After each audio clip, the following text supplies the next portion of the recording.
아멘. 오늘 본문은 앞에서 아이야 선지자가 예언했던 것처럼 솔로몬 사후에 이 왕국이 남북으로 갈라지는 과정을 보여주고 있습니다. 우리나라 역시 남북으로 갈라져서 많은 아픔을 겪고 있는데, 하나님이 다스리는 이 이스라엘 나라가 남북으로 갈라진 것, 그것은 그 이상으로 참 뼈아프고 슬픈 일입니다. 이 왕국의 분열 과정을 살핌을 통해서 하나님 나라 가운데 사랑과 연합이 얼마나 중요한 것인지 다시 한번 생각해보고 우리도 서로 사랑하고 연합하고 돌아보는 그런 계기가 되시면 좋겠습니다. 12장은 혼란스러운 왕국의 상황을 보여줍니다. 마치 이스라엘이 하나님 다스리는 나라인데, 참 젖과 꿀이 흐르는 나라이고 하나님께서 다스리시는 복된 곳인데, 마치 이런 복이 다 사라지고 애굽이 된 것처럼 보입니다. 교회가 세상 나라가 된 모습이죠. 르호보암은 애굽의 바로처럼 혹독한 노역을 다 부과했고, 여로보암은 애굽의 노예 생활에서 민족을 구한 이 모세처럼 보이지만 금송아지를 만들어 섬기게 되면서 아론처럼 백성이 여호와 하나님을 우상을 섬기듯이 예배하게 만들었습니다. 이런 상황들, 모든 상황들이 예전 상황을 한 번씩 떠오르게 했지만 선한 길로 나아가는 것이 아니라 나쁘게 흘러가게 되었습니다. 앞선 시대에는 모세도 있었고 다윗도 있었고 지혜로운 솔로몬 왕도 있었지만 이 솔로몬이 타락한 이후에 좋은 지도자가 보이지 않습니다.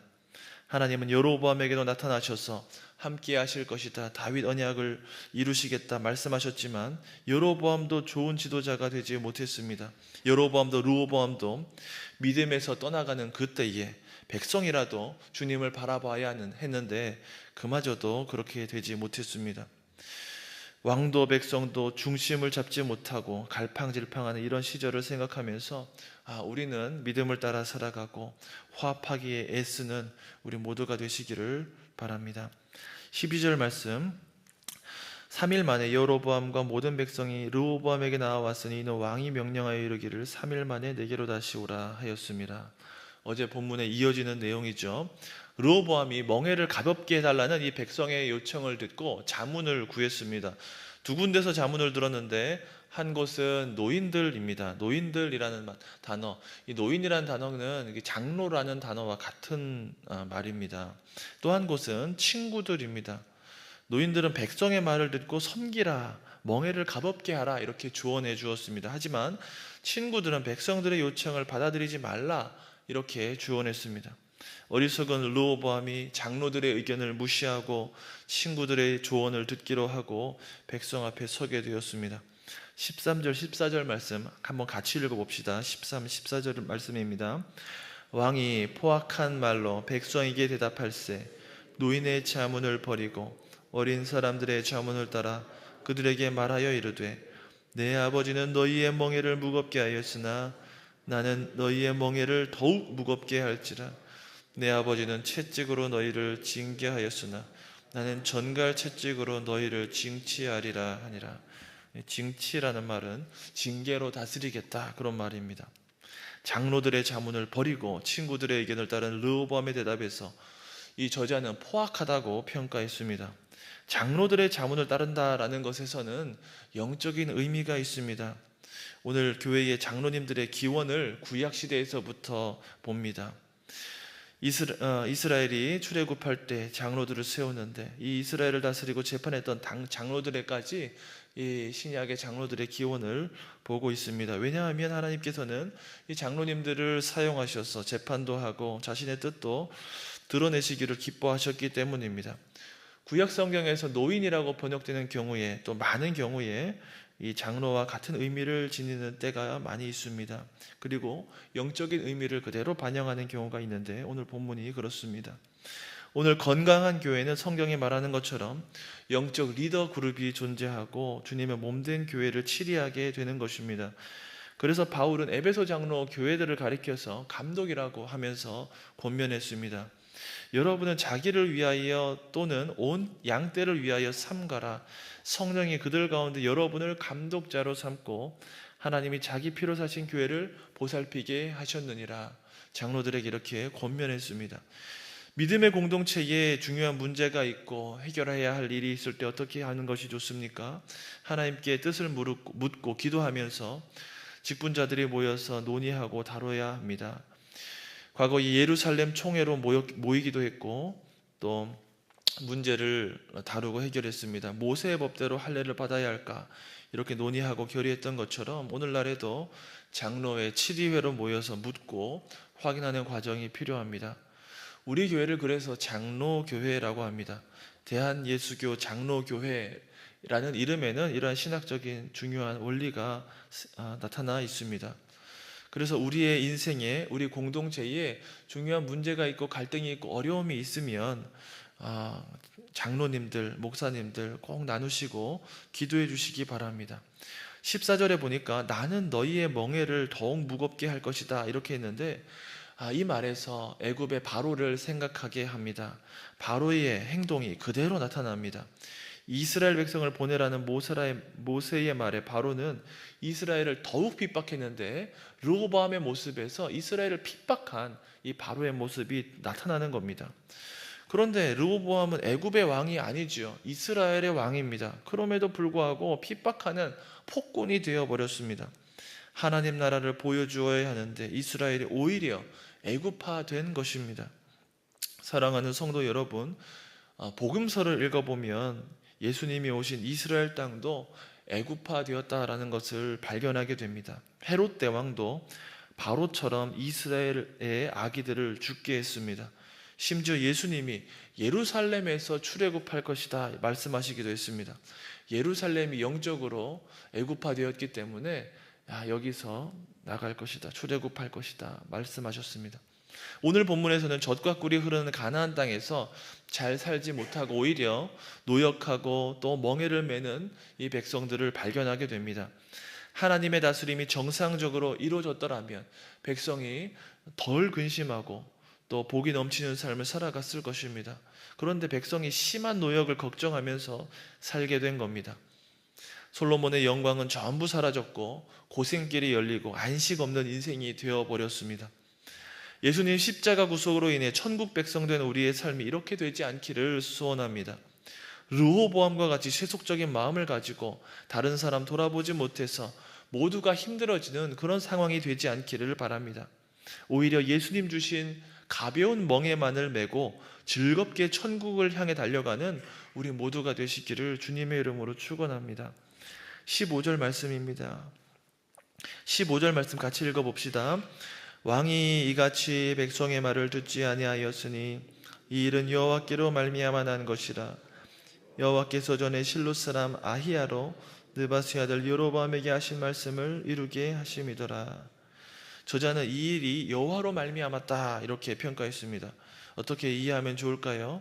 성경에서 이런 구절들이 종종 나오는데 바르게 해석하시면 좋겠습니다. 하나님은 악을 조장하시지도 않고 악을 만드시는 분도 아닌데 어떻게 백성이 하나님 때문에 괴롭게 됩니까? 이 말씀은 하나님이 르호보암의 어리석은 상태에 대해서 그대로 두셨다라는 의미입니다. 그런 의미를 이렇게 표현한 것입니다. 하나님이 어리석은 인생을 그대로 두시면은 멸망길로 빠져가게 됩니다. 과거 출애굽한 이스라엘 백성이 40년 동안 광야를 건너게 되었습니다. 불뱀이 있고 전갈이 있는 그 땅을 어떻게 여행할 수가 있었을까요? 하나님이 늘 동행해 주셨기 때문입니다. 그런데 이스라엘 백성이 범죄했을 때에 하나님께서는 그 보호하는 손길을 거두셨습니다. 그러자마자 불뱀이 이스라엘 백성을 덮쳤습니다. 사람들은 그런 존재입니다. 한순간이라도 하나님의 은혜가 없으면 존재할 수 없는 연약한 존재입니다. 지구가 태양 주위를 도는데 1도만 벗어나면 어떻게 됩니까? 덥고 추워서 세상이 망해버립니다. 모든 생명이 하나님의 손에 달려 있습니다. 사람들이 아무리 똑똑하다고 하고 능력이 있다 하지만 하나님 앞에 서면은 그런 작은 존재입니다. 기후위기든지 우주적인 재난 앞에서 속수무책일 수밖에 없는 연약한 존재입니다. 르호보암은 장로들의 말을 무시하고 하나님의 뜻도 구하지 않았습니다. 그렇게 하나님의 뜻을 구하지 않은 왕은 백성과 분열하고 괴로움을 겪고 하나님의 징계를 받게 되었습니다. 이것이 하나님의 뜻이고 선지자 아히야를 통해 여로보암에게 하신 말씀이 이루어지게 된 일이었습니다. 르호보암의 아버지 솔로몬은 하나님 주신 지혜를 잘못 사용했고 이방신을 섬겼습니다. 그래서 하나님의 징계를 맞게 되었습니다. 르호보암은 여전히 어리석었기 때문에 선지자의 말씀대로 나라가 분열하게 되었습니다. 16절 말씀 같이 한번 읽어봅시다. 온 이스라엘이 자기들의 말을 왕이 듣지 아니함을 보고 왕에게 대답하여 이르되 우리가 다윗과 무슨 관계가 있느냐? 이세 아들에게서 받을 유산이 없도다. 이스라엘아 너희의 장막으로 돌아가라. 다윗이여 이제 너는 내 집이나 돌아보라 하고 이스라엘이 그 장막으로 돌아가니라. 솔로몬과 르호보암의 불신앙, 백성들의 불신앙 때문에 나라가 갈라지게 되었습니다. 이제는 이 백성들이 자신들이 다윗과 아무 상관이 없다라고 말했습니다. 굉장한 불신앙입니다. 이스라엘은 다윗으로부터 이어지는 이 메시아를 바라보는 신앙 가운데, 믿음 가운데 살아가야 되는데 이제는 이 믿음을 저버리는 그런 말을 하게 되었습니다. 17절 18절 말씀 제가 읽어보겠습니다. 그러나 유다 성읍들에 사는 이스라엘 자손에게는 르호보암이 그들의 왕이 되었더라. 르호보암 왕이 역군의 감독 아도람을 보냈더니 온 이스라엘이 그를 돌로 쳐 죽인지라. 르호보암 왕이 급히 수레에 올라 예루살렘으로 도망하였더라. 왕국이 갈라지게 되었을 때에 비극적인 일이 일어나게 되었습니다. 역군의 감독, 세금도 걷고 또 일하는 것을 감독했던 아도람이 있었는데 그를 보냈는데 이스라엘은 그를 돌로 쳐 죽였습니다. 4장 5장에서 아도니람이라는 인물이 나왔는데 동일 인물인지는 잘 모르겠습니다. 아도람은 열지파에게 이 강제 노역을 명하기 위해서 파송되었는데 극단적인 저항 가운데 죽게 되었습니다. 왕이나 백성들이나 이 불신앙 가운데 미워하고 자멸하는 모습입니다. 백성들은 솔로몬 치하의 노역을 더 이상 영광스러운 봉사로 여기지 않게 되었습니다. 노역이라고 보고 고생으로 받아들였습니다. 마치 애굽에서 경험했던 힘겨운 노동으로 생각하게 되었습니다. 불화가 있고 비극적인 일이 있었습니다. 우리도 마찬가지입니다. 우리가 가정이나 사회나 교회에서 봉사할 때 우리의 이 하나님께서 주신 일들을 어떻게 받아들이는지는 우리 믿음에 달려 있습니다. 우리의 인생이, 우리의 봉사가 감사와 기쁨의 그런 드림이, 서비스가 되어야 됩니다.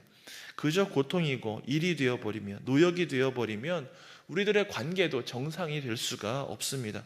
갈등이 있고 분열이 있고 미워함이 있고 극단적으로 나아갔을 때는 오늘의 본문의 모습처럼 이러한 극렬한 저항이 있을 수도 있습니다. 하나님에 대한 믿음과 관계 문제가 생기자 이스라엘 백성들은 분열하게 되었습니다. 우리도 그렇게 될 수 있다는 것을 경계해야 됩니다.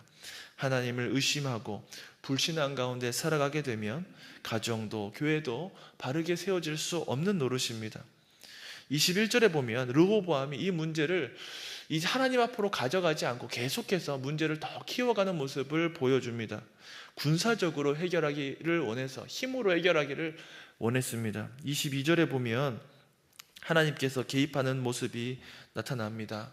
그럼에도 불구하고 하나님께서는 은혜를 베푸시고 스마야를 통해서 싸우지 않게 하셨습니다. 말을 맺습니다. 하나님께서 주신 지혜를 어떻게 사용해야 할까요? 솔로몬처럼 처음에 하나님의 뜻 가운데 기쁘게 행하다가 나중에는 그저 자기 이익을 위해서 쓰는 것이 좋을까요? 그렇지 않지요. 우리는 온전히 하나님께서 주신 지혜와 능력을 하나님을 위해서 또 우리 형제 자매들을 위해서 감사와 기뻐하며 사용해야 합니다. 그때에 화목함이 있고 섬김이 있고 또 어울림이 있고 하나됨이 있을 것입니다. 하나님께 영광 돌리는 인생이 될 것입니다. 우리의 교회와 가정은 온전히 연합하게 되고 우리의 인생은 의미 있고 복된 인생 될 것입니다. 사랑하는 성도 여러분, 작은 것 연합하는 복된 인생 되시기를 주님의 이름으로 축원합니다. 아멘. 주기도문 하겠습니다.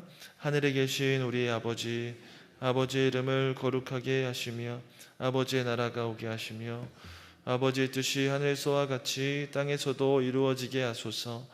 오늘 우리에게 일용할 양식을 주시고 우리가 우리에게 잘못한 사람을 용서하여 준 것 같이 우리 죄를 용서하여 주시고 우리를 시험에 빠지지 않게 하시고 악에서 구하소서. 나라와 권능과 영광이 영원히 아버지의 것입니다. 아멘.